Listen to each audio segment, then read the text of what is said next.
اعوذ باللہ من الشیطان الرجیم بسم اللہ الرحمن الرحیم۔ معزز ناظرین السلام علیکم ورحمۃ اللہ وبرکاتہ۔ ناظرین، حضور صلی اللہ علیہ وسلم کے پیارے چچا حضرت حمزہ بن عبد المطلب رضی اللہ تعالیٰ عنہ کی نماز جنازہ 70 بار کیوں پڑھائی گئی تھی؟ حضرت حمزہ بن عبد المطلب رضی اللہ تعالیٰ عنہ کو کس نے شہید کیا اور آپ رضی اللہ تعالیٰ عنہ کا کلیجہ کس نے چبایا؟ آپ رضی اللہ تعالیٰ عنہ کی لاش کے ٹکڑے ٹکڑے کرنے والی عورت کون تھی؟ جب حضور صلی اللہ علیہ وسلم نے اپنے چچا کی لاش کو دیکھا تو کیا قسم کھائی تھی؟ حضرت حمزہ بن عبد المطلب رضی اللہ تعالیٰ عنہ کی قبر مبارک کہاں واقع ہے؟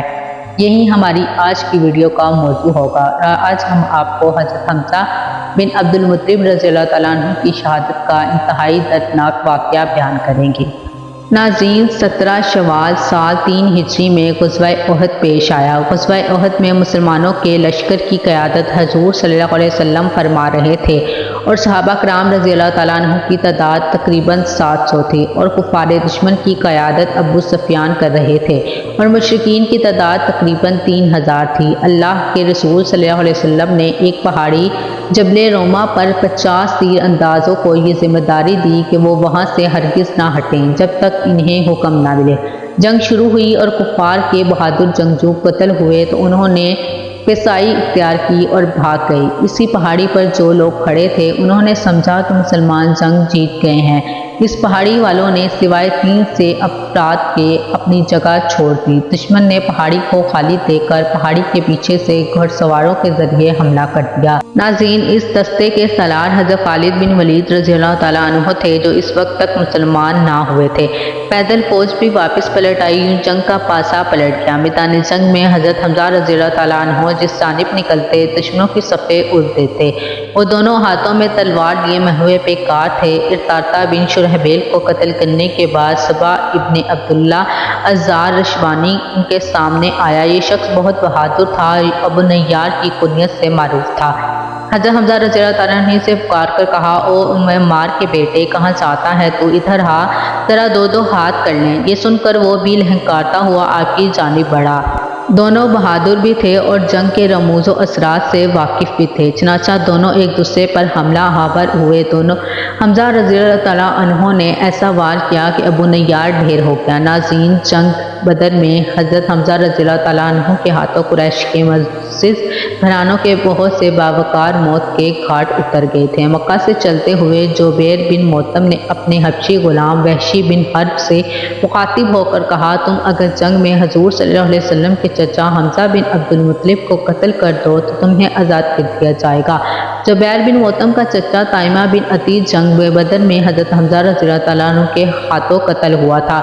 وحشی کو اس کے آقا کے علاوہ قریش کے بہت سے دیگر سرداروں نے بھی ان کا نام کا لالچ دیا تھا، خاص طور پر سالار لشکر ابو سفیان کی بیوی ہندہ بن عتبہ نے وحشی کو یہ کارنامہ سر انجام دینے کی ترغیب دلائی تھی۔ مکہ سے چلنے کے وقت سے لے کر حضرت حمزہ رضی اللہ تعالیٰ عنہ کی شہادت تک جب بھی ہندہ کو وحشی نظر آتا اس سے کہتی کہ اے وحشی، تو ہمارا سینہ ٹھنڈا کر، ہم تیرا دل خوش کر دیں گے۔ وحشی حضرت حمزہ رضی اللہ تعالیٰ عنہ کے مقابلے آنے کی جرت نہ کر سکتا تھا، مگر اس کے پاس ایک ایسا فن تھا جس پر اعتماد کرتے ہوئے اس نے حضرت حمزہ رضی اللہ تعالیٰ عنہ کو قتل کرنے کی حامی بھرتی اور دور سے نشانہ باندھ کر اس مہارت سے نیزہ یا خنجر پھینکتا کہ اس کا نشانہ ناکام ہی خطا ہوتا تھا۔ حضرت حمزہ رضی اللہ تعالیٰ عنہ زیرہ نہ پہنتے تھے۔ صبا بن عبد الاعضیٰ کو قتل کرنے کے بعد ان کا پاؤں پھسلا اور وہ گر گئے۔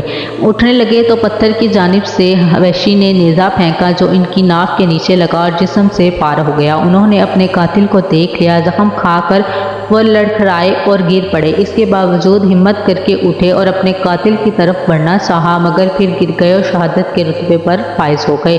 یوں حضرت حمزہ رضی اللہ تعالیٰ عنہ میدان احد میں شہید ہو گئے۔ حضرت حمزہ رضی اللہ تعالیٰ عنہ کی شہادت پر کفار بہت خوشیاں منائیں۔ ہندہ نے حضرت حمزہ رضی اللہ تعالیٰ عنہ کی لاش کا مسحلہ کیا، یعنی ناک اور کان کاٹ لیے، پیٹ چاک کر کے جگر اور کلیجے کو نکال لیا۔ جگر کے ٹکڑے چبانا چاہے مگر نکل نہ سکی۔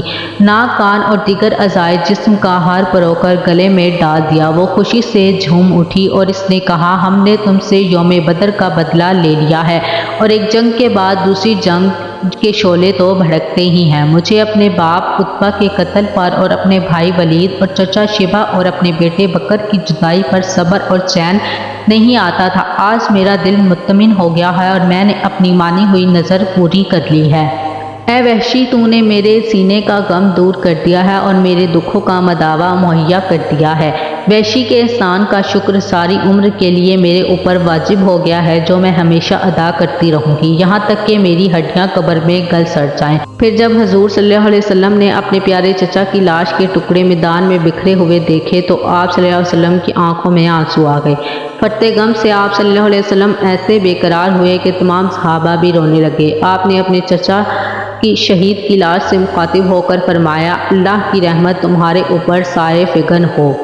तुम रिश्तेदारों का बहुत ख्याल रखते थे और हर कार खैर में सबकत ले जाते थे। अगर मुझे फूफी हज़रत सफ़िया रज़ियल्लाहु तआला अन्हा के गम और रंज का ख्याल ना होता तो मैं तुम्हारे जिस्म के टुकड़े यूं ही मैदान में छोड़ देता ताकि इन्हें परिंदे और परिंदे खा जाएं और तुम क़यामत के दिन इनके पेट से उठाए जाओ। खुदा की कसम, तुम्हारे बदले में कुफ़ार के 70 आदमियों का मुसल्ला करूँगा, यानी इनकी लाशों के टुकड़े टुकड़े करूँगा। हजूर सल्लल्लाहु अलैहि वसल्लम के इस इरादे पर रब करीम की तरफ से आपको वही के ज़रिए तौकीर की गई और कुरान पाक की सूरह नहल की आयत नंबर 126 में अल्लाह रब्बुल इज़्ज़त ने इरशाद फरमाया कि तर्जुमा, और अगर तुम सज़ा दो तो वैसी ही सज़ा दो जैसी तुम्हें अजियत पहुंचाई।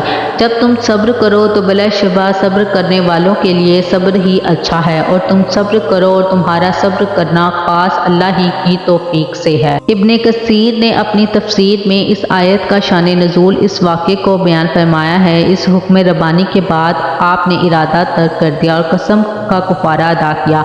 ना सिर्फ ये कि बल्कि आपने मुसल्ले से ये सख्ती से मना फरमा दिया और हुक्म हुआ कि मुसल्ला यानी लाश के टुकड़े करना हरगिज़ जायज़ नहीं है, हत्ता कि पागल कुत्ते का भी। हजूर सल्लल्लाहु अलैहि वसल्लम का दिल सख्त गमगीन था। इस मौके पर अल्लाह रब्बुल इज़्ज़त ने सब्र की तलकीन भी फरमाई और आपके ज़ख्मों पर मरहम भी रखा। आप सल्लल्लाहु अलैहि वसल्लम ने इरशाद फरमाया, मुझे जिब्राइल अमीन ने खुशखबरी सुनाई है कि हमज़ा बिन अब्दुल मुत्तलिब रज़ियल्लाहु तआला अन्हु को सातों आसमानों पर और जन्नतुल फिरदौस में असदुल्लाह और असदुर रसूल लिख दिया गया है, यानी अल्लाह और रसूलुल्लाह सल्लल्लाहु अलैहि वसल्लम का शेर। हज़रत हमज़ा रज़ियल्लाहु तआला अन्हु की बहन हज़रत सफ़िया रज़ियल्लाहु तआला अन्हा बिनते अब्दुल मुत्तलिब जंग की खबर सुनने के बाद मदीना मुनव्वरा से उहद की तरफ रवाना हुई। जब हजूर सल्लल्लाहु अलैहि वसल्लम को पता चला तो आप सल्लल्लाहु अलैहि वसल्लम ने हज़रत सफ़िया के बेटे हज़रत ज़ुबैर रज़ियल्लाहु तआला अन्हु को हुक्म दिया कि वो इन्हें मैदान जंग से दूर ही रोक लें और मदीना वापस ले जाएं, क्योंकि अगर वो अपने भाई की मुसल्ला शुदा लाश को देखेंगी तो सब्र का बंधन टूट जाएगा। जब इनके बेटे ने उन्हें वापस जाने का कहा तो उन्होंने फरमाया, मैं अपने भाई के बारे में सारी खबर सुन चुकी हूँ। मैं जानती हूँ कि ये अल्लाह रब्बुल इज़्ज़त की राह में दी गई अजीम कुर्बानी है।